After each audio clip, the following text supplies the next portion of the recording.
today's episode of Genius or Scumbag, I'm going to talk to you about clocks and how they translate to playing Magic the Gathering online. I'm going to ask you if you should scoop to someone about to time out and lose in a game of Magic when they have lethal on board. It's a truly philosophical one about sportsmanship and the practicality of translating paper Magic to an online space. So grab yourself a cup of joe or a fizzy sody pop, sit down, and let's wax lyrical for a moment. Before we jump into it, this video is brought to you by me, so if you want to help support the show and the videos that I make, you can do so by subscribing to my Patreon. Patreon link is down in the description below. For $2 a month, you can get involved with my Discord server. We run Magic leagues, we run Warhammer Tabletop Simulator leagues, and I'm pretty active on there too. The community for the most part is pretty good, except they all like to joke about cum a lot. I have no idea where they got those jokes from.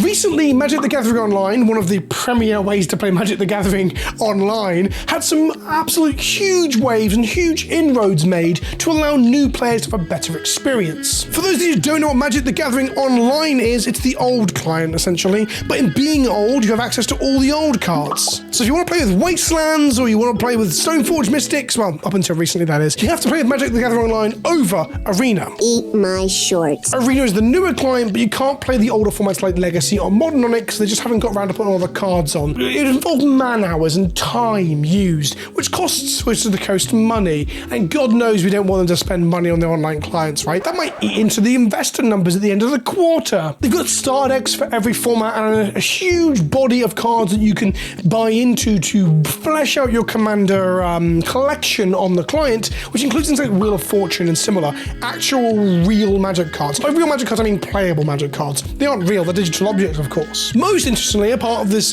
growth of the Magic Online platform recently is the inclusion of Commander leagues, both casual and competitive. In the competitive EDH leagues, or CEDH as it's called, you get to play for all the marbles, and there's no rule zero conversation, there's no consideration for the social aspect of the game. CEDH is designed to be cutthroat, multiplayer, arguably vintage, but more probably akin to Legacy. Now don't switch off. I know there's a load of you that get funny about the idea of playing CEDH. I know there's a casual versus competitive divide, and if I'm honest with you, I'll do a whole video on that soon, but I think both can exist and coexist at the same time. I don't think coexistence involves leg spreading and scissoring, that's not what I was getting at there, but the two things are both valid ways to play the game. There's nothing wrong if everyone is involved and agrees to it to playing competitively. If anything, it's a great way to play the game. So I played a handful of games a week or so ago. I plan to play more, but I haven't had time because I'm making videos and doing admin, and being a grown-up is hard, even when you make videos about card games on the internet. But in playing the CEDH games online,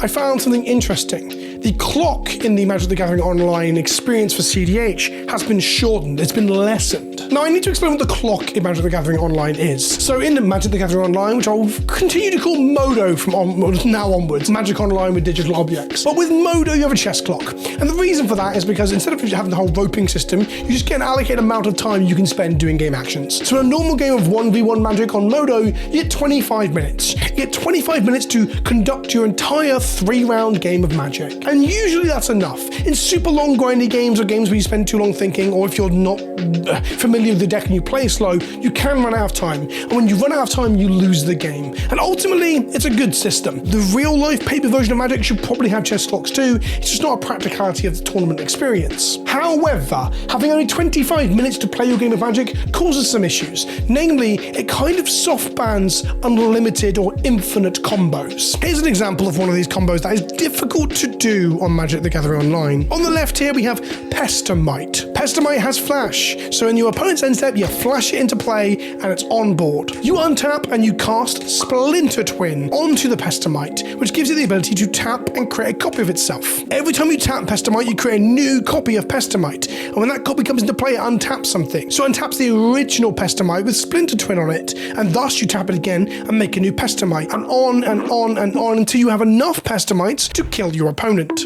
Now if your opponent's at 20 life, that's 10 more Pestamites. So you have to enact this combo 10 times, which doesn't sound that bad, but when you have to click upwards of 5 or 6 times per combo, it's quite long-winded. If you're low on clock, because the whole game has been a grind before you assemble your combo, you may not have enough time on your clock to enact the combo. This becomes even more problematic when your opponent has extra life, or you're doing it with a smaller creature like a Deceiver Exarch that only has 1 power. The point is, you might not have enough time to combo kill your opponent. And there are other combos that are more long-winded than this. 4 horse Horseman Doomsday combo is a combo that takes historically a long time to enact, because sometimes you can mill everything into your graveyard and not hit the piece you need before resetting it with an Emrakul, and it can just go on and on. You have 7 loops before you even ping them for 1 and similar. I won't go into the full details of it, but essentially it's a long-winded combo. So long-winded that before new cards were added to the combo, it was soft banned in paper because it doesn't present a deterministic combo kill. In paper, when I tap my Pestamite with my Splinter Twin, target itself, my opponent has a room to interact. If they don't, I tell them I repeat this process,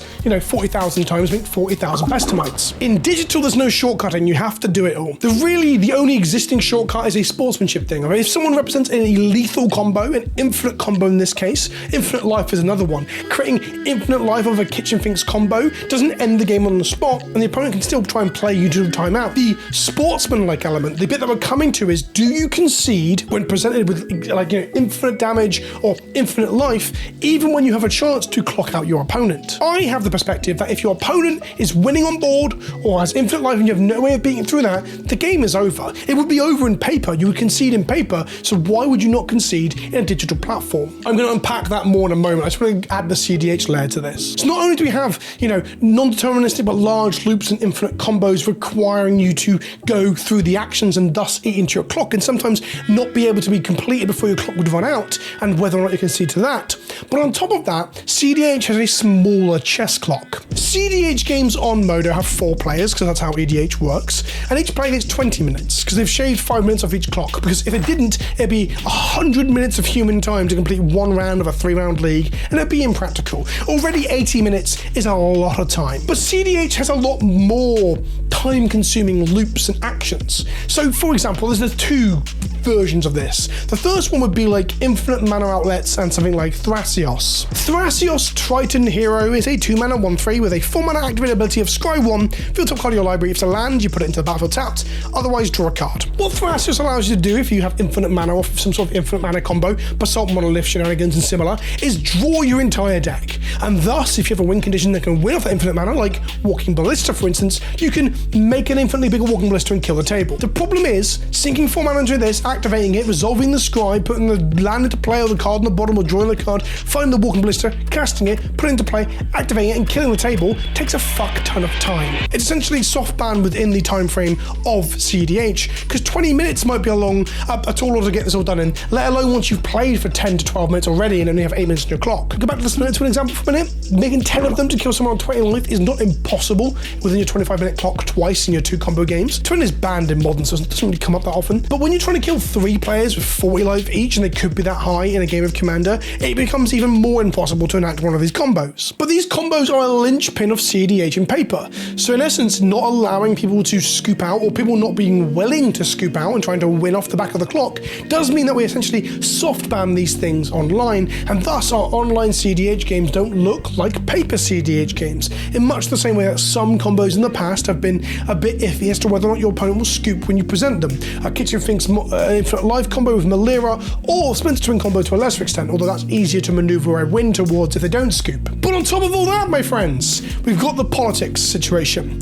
CDH, you only have 20 minutes to play, and often in a game of CDH, or EDH in general, you need to have a conversation with your opponents around who's got interaction for a certain board piece, or a counter spell, or ask someone to pass priority to you once you made a deal to use your interaction to stop someone from winning. And basically, the entire table often works as teams of 2 or 3 to stop another player from winning before you maneuver to your own win condition. The talking is an important part of CDH and normal EDH. When you talk in other people's priority, because your clock only ticks down when you've got priority, you're golden. But any moment where the clock priority comes to you and you need to discuss it with someone, if you aren't able to discuss it without the consensus that people will scoop to you when you present a win because of the clock, it makes conversation difficult and problematic because it's time consuming. In many ways, it adds an extra sub-layer to the game where actually having conversations with people when it's in their priority actually pushes them closer towards not being able to combo kill the table if they've got a combo win con. So with all of that presented, combos, loops, and the need to have a conversation playing EDH, can you see the problem with having only a 20-minute clock for yourself? And ultimately, I don't think the plan there or the solution is to add a larger clock for the player. That's probably not going to work. But instead, I would posit that it's better for us to have a communal understanding that if someone presents lethal, you scoop. The problem is that not everyone agrees with me. That's where the scumbag or genius question comes in. Is it scumbag to have someone lose the clock when they're presenting an obvious win condition, or is it genius? Because there's an argument that everyone's come into this knowing about the clock, that the clock is part of online Magic. I personally believe that online Magic should aim to, if not absolutely set its primary goal as to emulating paper Magic, because the two games should be one. But of course there are many issues, including chess clocks, that are a problem with that. And in addition to that, the multiplayer aspect of CDH brings a whole nother wrench and a whole nother problem for the system. CDH would need a communal scoop button. When someone presents lethal damage or they begin a combo that is going to be deterministic and end the game, and all of the three players are like, well, I ain't got nothing, then they can all begin a surrender vote, much similar to how teams would do so in a game of League of Legends. And if all three people agree, they can scoop. Of course, that opens the room to griefing. No system is perfect, but I think that's better than the current situation of people not wanting to scoop out because they might hand the win to someone else who does have interaction and isn't telling you, especially if they don't want to talk in the chat because the timer stops them. I have a strong opinion that conceding to people who have got lethal on board is better because human time is valuable, and I think also allowing combos that are played in paper to be played online is a good thing for keeping the game cohesive, keeping the two games, digital and paper, together. But I also respect that there are nuances to that and there is an agreed thing coming in that we're all playing to a clock. I just also think the community can say, as an agreed thing, that we are playing to a clock for practical reasons, for actual slow play, for example. The clock isn't designed to make infinite combos unplayable. But that's where I hand across to you. I want to know, is it genius or scumbag to clock out your opponent in a game of Magic the Gathering Online? And specifically, can't even speak, specifically in CDH, where there's less clock on the table and there's more things that need to be done with that clock, including politicking and making the game work. I've been Vince, also known as PleasantKenobi on the internet. Let me know what you think in the comment section below, and if you enjoy the cut of my jib, then why not sign up to my Patreon and support the channel? Link down below, $2 a month, you can come into my Discord, and I might even call you a pisshead. I don't call people pissheads much, but fucker, I'll call you a fucker. I didn't know where I was going with that. I haven't planned the outro, can you tell? I'll see you in the next one. Ta-ta for now.